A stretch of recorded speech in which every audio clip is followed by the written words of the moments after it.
Okay, in this section of video, we're going to talk about banking with S6L. In particular, obviously, how you're banking input faders and output faders and navigating all your inputs and outputs. There are 5 banking modes on S6L. And it's worth noting at this point that, one of the differences we have between S6L and our previous version of Venue is that any fader can represent any kind of processing channel. It can be an input processing channel, it can be any output master, etc., as opposed to what we had in Venue originally, which was a dedicated set of outputs and a dedicated set of input faders. All right, we actually have a lot more flexibility with S6L and can do a lot more very cool things in terms of navigation, as you'll see here. So to kind of help drive home this point, we kind of take advantage of the user-defined colors for inputs and outputs. And if you boot up the console in its initial state or load one of the demo files, you would see this color scheme. So I'll bring your attention to the overview page in the Venue software, and you'll notice that all of the inputs currently come up as green, okay? If we go to the output section, you'll notice that it's broken up into some different colors. All of my auxiliary masters are sitting in purple, all of my groups are sitting in yellow, matrices are sitting in white, left-right master in red, VCAs would be in blue. Okay, so that kind of helps you navigate just right out of the gate to help you differentiate between input and output. Now, in terms of the actual modes themselves, I'm going to bring your attention back to the MLM here. That's the Master Live module right here in the center of the console. And as I mentioned, we have 5 banking modes on S6L. And if you looked up into the upper left-hand corner of the MLM, you'll see 4 switches here. One's labeled layouts, inputs, VCAs, and outputs. All right. Now, as I mentioned, there are 5 modes, 4 switches. All right. So that's really kind of your first clue into what mode you're actually in. So if all of those switches are dark, meaning none of their LEDs are lit, then you are in Venue mode. We've kind of affectionately labeled that because it makes the console operate very similar to how Venue used to operate in the past, on the past consoles like D-Show and Profile. And by that I mean you have a dedicated set of output faders surrounded by a dedicated set of input faders. That's considered Venue mode. All right. The way we navigate those different banks is through this TFT screen right in the middle of the MLM. And you'll notice on the left-hand side, it's a list of input banks. It would, in this situation where we have output faders surrounded by input faders on a 32-channel frame, you would see input banks 1 through 24, 25 through 48, 49 through 72, and right on down the line. Now, I've put in some different fader looks here just to kind of drive home the point of where I'm going, but you can see all the different fader banks available to you. And I don't want to say it's an infinite amount of those, but this whole list can scale depending on how you have your console laid out, whether it's in 21 inputs or 32 inputs, etc., which you'll see coming up. In the output section, you'll notice that we have our color over there kind of indicating the different color types or output types.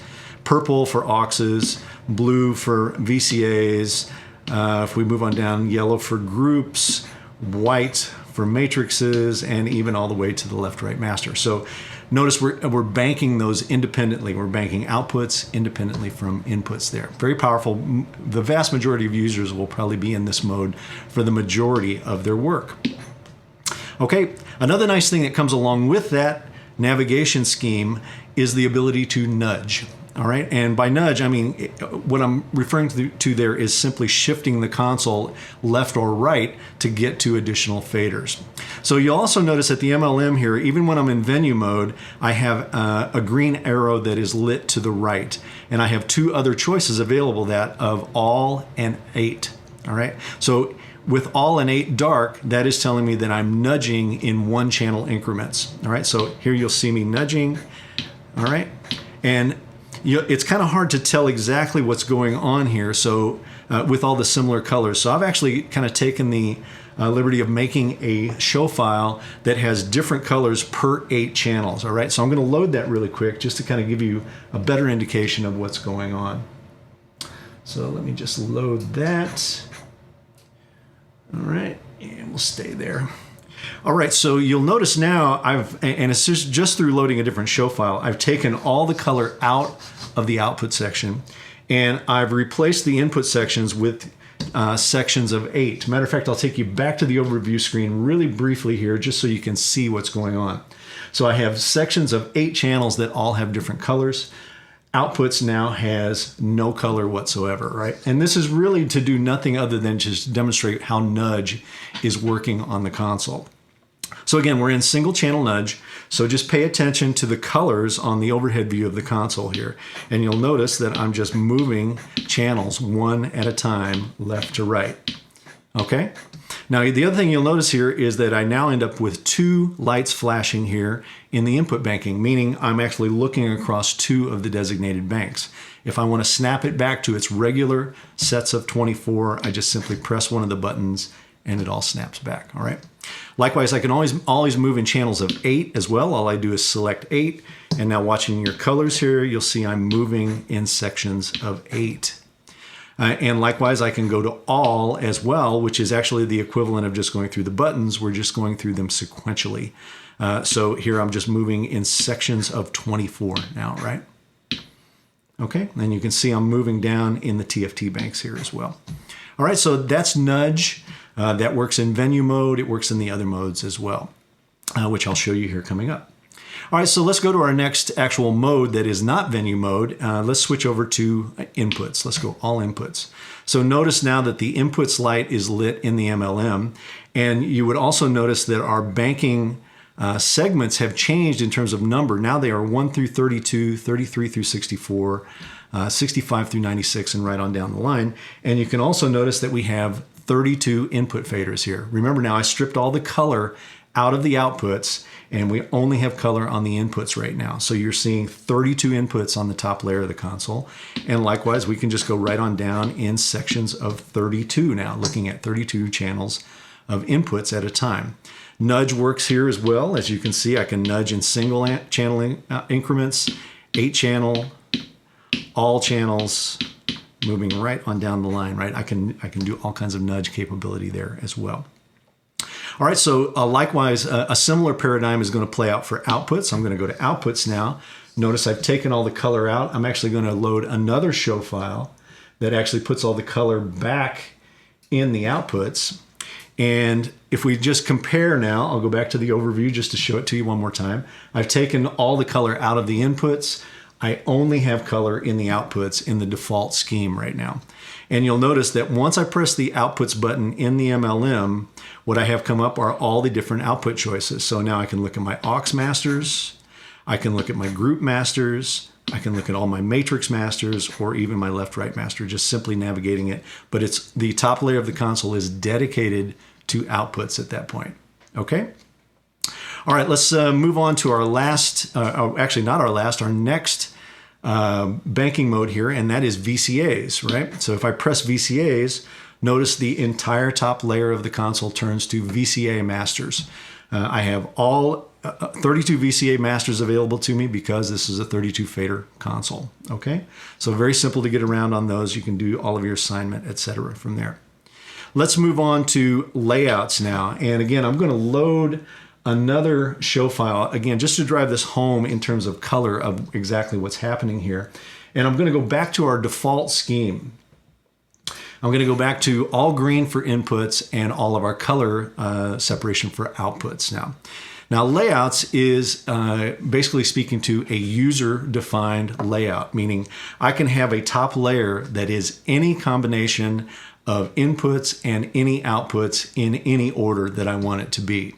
And if you take a look at the console right now, it should drive home that point. Remember, green represents inputs, the remaining colors represent outputs. So if we were just to go left to right on the user-defined layer, you could see I have 2 inputs here, followed by an aux master, 2 inputs followed by a group master, 3 inputs followed by matrices, inputs followed by groups and VCAs and inputs, and the left-right master, inputs and VCAs. So completely scattered out here, but all accessible to us on one layer. And again, this is completely user-definable. You can pick the order, you can pick whatever you want to be on that user-defined layer, and that is one of your layout schemes. That's one of your layout or your banking modes, is to go to layouts. It's also worth noting that user-defined layouts are librariable. You can have up to 999 different ones stored in the layouts library. They're also snapshotable, meaning with every snapshot, I could have a new layout come up here that is specifically tied to that particular snapshot. Okay, so lots of really, really great functionality here. And I know for me, after being out working with it for a while, this was the money mode for me. I ended up in user-defined layouts for the entire night. Matter of fact, I hardly ever used any of the other navigation modes during the show. I almost did everything in user-defined layers. The last thing I probably want to discuss with you with regard to our modes is using bank safe. And I think this is relative just because banking applies here. We're talking about a banking discussion. So let's talk about how safes impact banking. On S6L, we've kind of expanded the bank safe workflow, enhanced it a little bit compared to the previous version in Venue. And one of the main changes we've made, obviously, is that we need to be able to bank safe inputs as well as outputs now. And that's primarily driven because we have faders down here, as I said earlier, that can be either inputs or outputs. So I'll take you right to the options page. You can have a look here in interaction, and you can see that we give the ability to discretely offer bank safe in inputs and outputs. And remember, that's the assignment to this top level safe switch. So the idea here is that if I bank safe something, it's going to stay on the top layer regardless of where I go or what I do on the console. It's a really important feature to have, especially for live mixing where you have channels that are money channels. I mean, you have to have your fingers on them or have access to them quickly all the time. All right, so I'm going to show you bank safing here. I'm going to put us in user-defined layers here. And you'll notice, remember, we have a combination of inputs and outputs here. So what I'm going to do is just go ahead and safe up a few channels. I'm going to safe up some inputs as well as some outputs here. So these are our safe channels here. They're going to stay on the top layer. And just to exaggerate this and drive it home, I'm just going to push these faders all the way to the top so you can easily identify them. I don't suggest that you do this in the show, okay? So these are safe now, and now I'm going to switch us over to inputs mode, which would normally put 1 through 32 inputs right here on the console, right? So in this situation, you can notice that the faders stayed to the top layer. So I have a group of faders that are inputs as well as outputs that are remained on the top layer. Now, I'm sure it's not lost on anyone. People recognize this handily with the other versions of BankSafe.